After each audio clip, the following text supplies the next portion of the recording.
Yes, shalom everyone. This is Amir Tsarfati.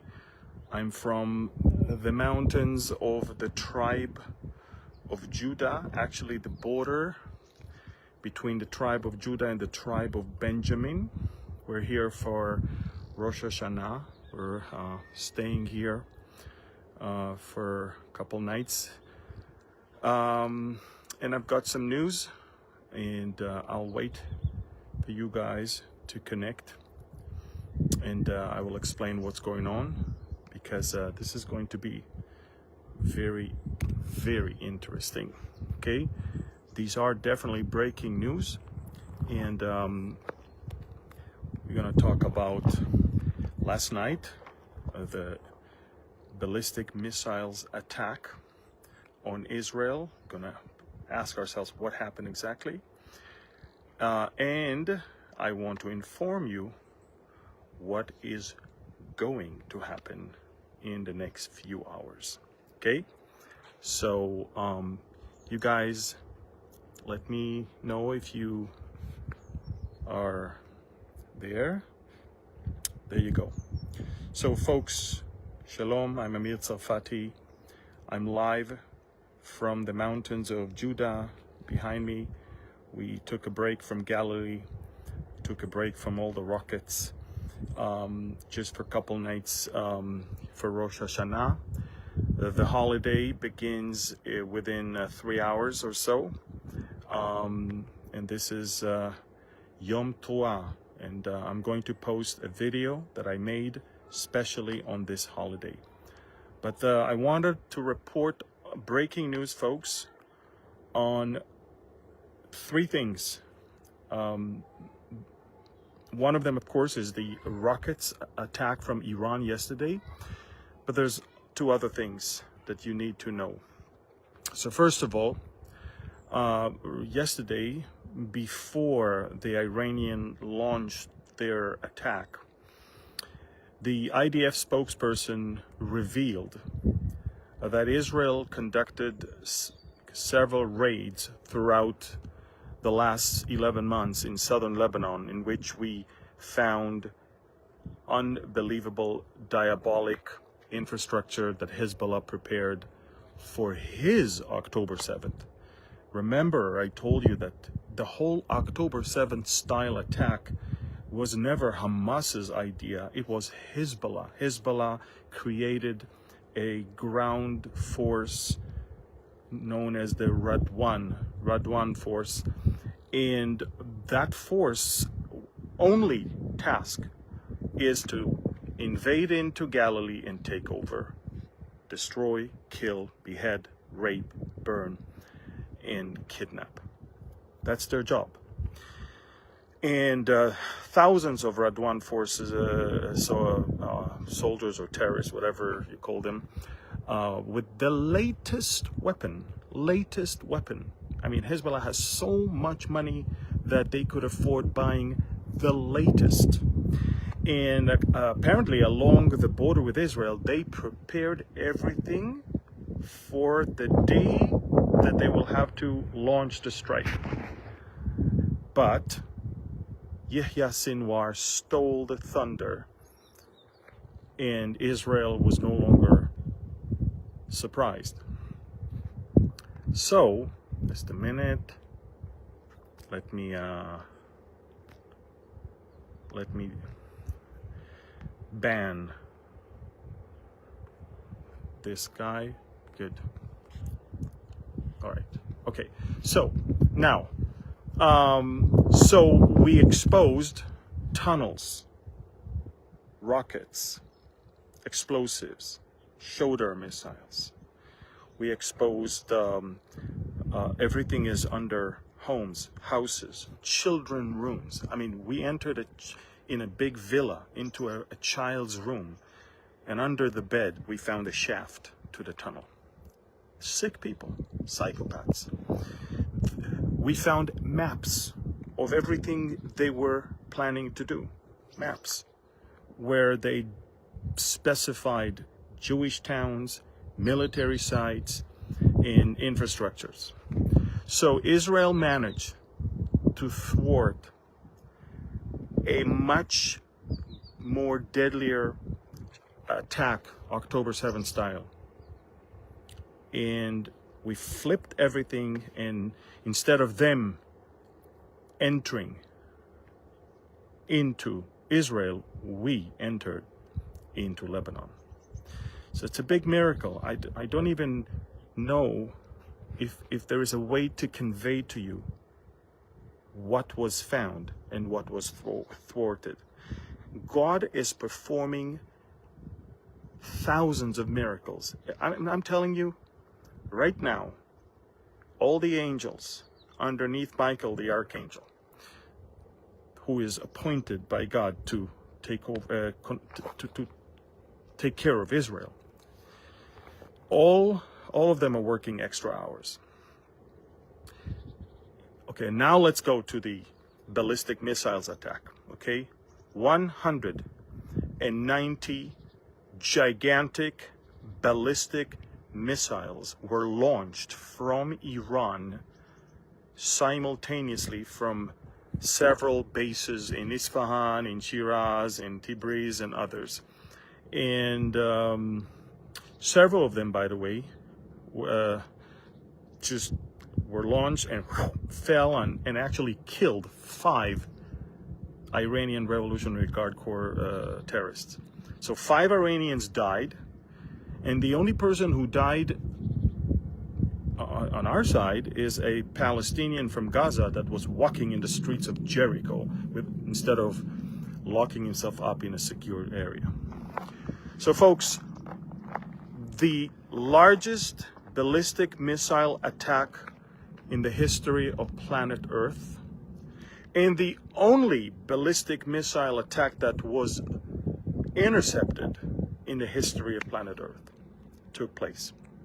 There were some falls. All of them were in places where just damage to buildings and damage to some infrastructure, but nobody was hurt or killed. Unbelievable miracle. I cannot even explain. I was outside in our balcony. You saw the Facebook Live I was on, and there were hundreds of rockets in the above the atmosphere, and you could see my posts on Telegram, on Facebook. It was crazy. Now, the other thing that you need to know is that Israel has 3 layers of our defense. We have Iron Dome for short-range missiles. We have David Sling for mid-range, and we have the Arrow for the long-range ballistic missiles. We actually use all 3 of them simultaneously, orchestrated each and every one of the systems to shoot rockets in different altitude in different places. Now, the US helped us with about, I think, 15 rockets. Jordan, France, and maybe Saudi Arabia also. But 80% of the rockets were intercepted by Israel alone. The only country on planet Earth that ever... אני בשידור חי עכשיו. קרה משהו? Okay. Sorry. So again, yesterday, the miracles. I don't have words anymore. I don't have words. Your prayers work in ways you cannot even imagine. Look, everybody admits that here. It's even the most agnostic or secular person here in Israel cannot avoid the fact that from 190 ballistic missiles fired on his country, nobody died. It is a miracle. We have testimonies of people that rockets fell all around them. Rockets also fell next to strategic places. They did not hit them. I mean, there's no way. Look, you guys, prayer works. The God of Israel is alive and is in action. And Israel, not only that, is not going to disappear, But Israel is enjoying now time that we all call them, everybody calls it biblical. Biblical. Nobody remembers that many miracles within such a short time. Miracles when we thwart things, miracles when we thwart, attacks that did not happen, or when we thwart rockets that were aimed to destroy us. Now, yes, there was a terror attack yesterday. Two Palestinians. Look, two young Palestinians, 19-year-old and 22-year-old, stole a gun and killed 7 Israelis. I mean, 2 Palestinians caused more damage than 190 ballistic missiles. I mean, that's our enemy right around the corner that we need to take care of, and that's what we're doing. But every hour there's about 50 alerts of some terror attacks that are kind of on the way, and we managed to thwart 95% of them, but this one we didn't. And Israeli military started maneuvering into southern Lebanon, while in the same time we're destroying Hezbollah's stronghold in Beirut. Building after building after building, every day they are receiving evacuation orders, and then 20 minutes, 30 minutes later, we destroy them. Now, we don't destroy buildings. We destroy weapon that is under the building. And the building is just a cover-up for, bad things that they store there, just so you understand. So I just want you to understand, folks, that we have 7 fronts that we're fighting in right now. Never ever in the history of Israel we were attacked from so many places. From Gaza, from the West Bank, from Syria, from Iraq, from Lebanon, from Iran, and from Yemen. And every one of them feels the strong hand of Israel. And they don't understand how we're still making it. Look, let's face it, the story of Israel is not a story of man-made things. It's not a story of human efforts. It's not a story of human success. It's a story of God's faithfulness. And you can try to call it a Zionist propaganda as much as you want. But yes, the one who chose Zion to be his place of habitation, he is the one. He's the one who brought us back to this land from the ashes of the Holocaust. He's the one that fights for us. He's the one that causes us to become a regional superpower. And I'm telling you, and now comes the most important part. Are you ready for this? In a few hours, Israel is about to launch an unprecedented strike on Iran's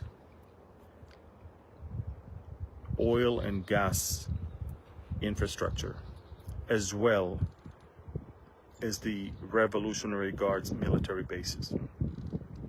Now, a lot of people are asking, how come Israel is not using this time to attack Iran's nuclear sites? Don't worry, it will come.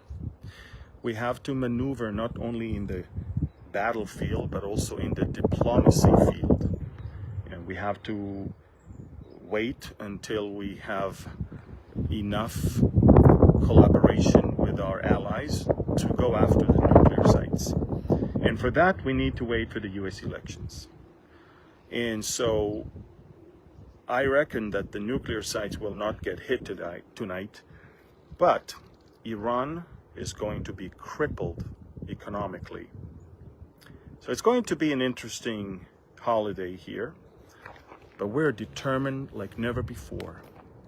We're strong, we're resilient, we have patience, we have perseverance, endurance. And it's not because we're strong and so because we're good, it's because the God of Israel is in action and nobody here can deny it. We can't deny it.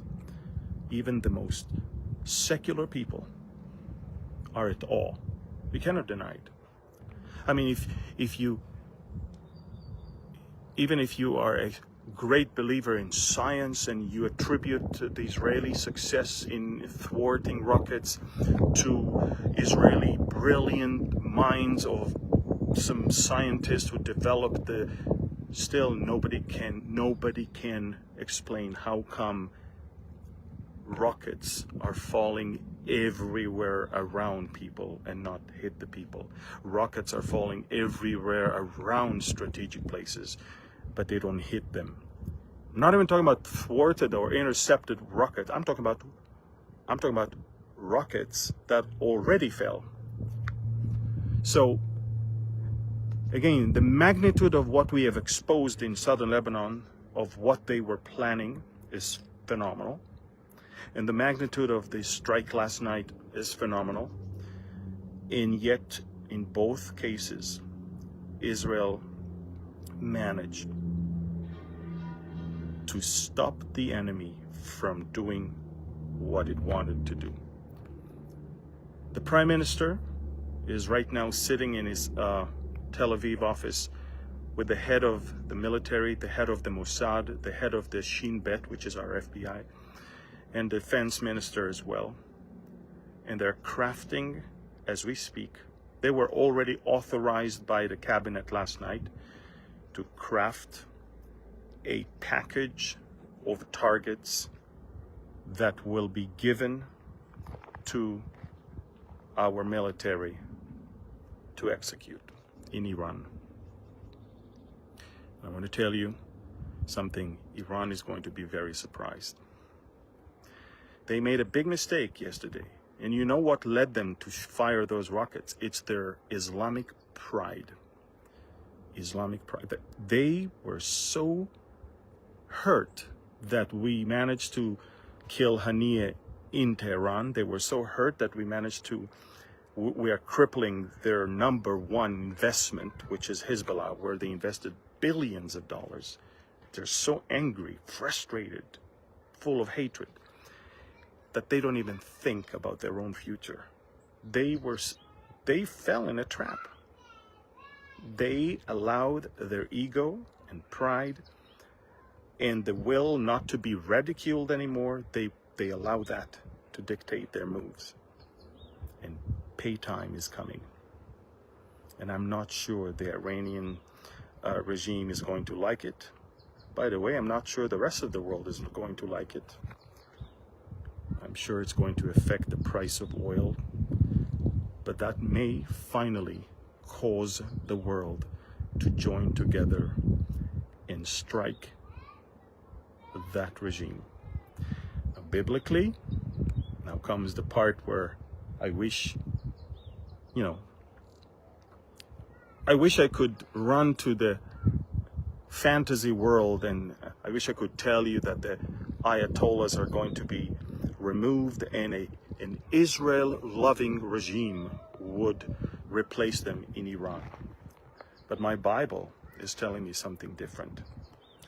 My Bible is telling me that Iran Persia will join another attack on Israel, but this time not as the main one, but as the one that is joining a coalition of other countries, which means that the will to destroy Israel is still there.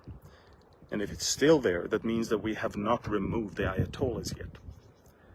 There's no Israel-loving regime there. So we're going to cripple them very shortly, but I don't think we're going to topple them. And they're going to lick their wounds. They're going to see us victorious. They're going to see us having the upper hand. They will see that we have peace, safety, security, and prosperity.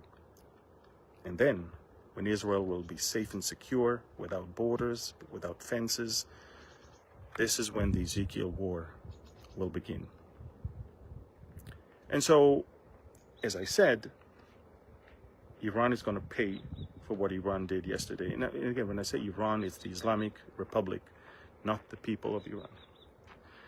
but there's definitely going to be heightened tension here throughout the holiday, and it's very interesting. They started attacking us during a Jewish holiday. Remember October 7th? That was the last day of Sukkot, the happiest day, and that turned to be the most terrible of all. And let's see what's going to happen. Tonight, a new Jewish year on the Jewish calendar begins.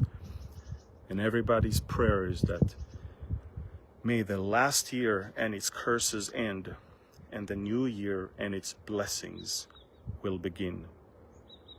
So, you know, all I'm saying is everything shifted and flipped 15 days ago, and God is on the move. It's not an easy route.